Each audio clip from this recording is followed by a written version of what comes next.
The overall goal of this procedure is to evaluate reinstatement of drug-seeking behavior in laboratory animals, considering the impact of the drug-associated environmental cues and stress.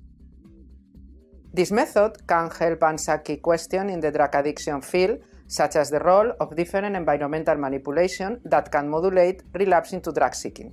The main advantage of this technique is that the CPP restatement is considered to reflect the reactivation of the incentive motivational value of the context stimuli paired with the drug, consistent in the reappearance of the approach behavior to the context.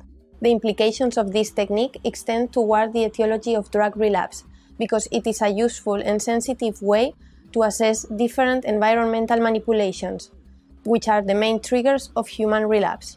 Individuals new to this method will struggle because the restatement model is very sensitive to environmental change.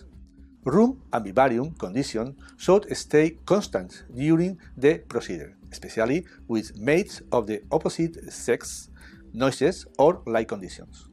Exposure to the drug and stress-induced restatement is performed by different procedures that can affect the results.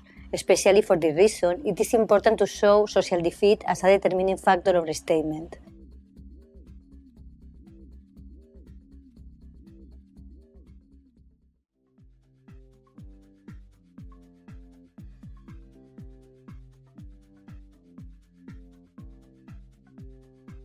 To begin, handle mice for 1 to 2 minutes each, 3 days prior to testing.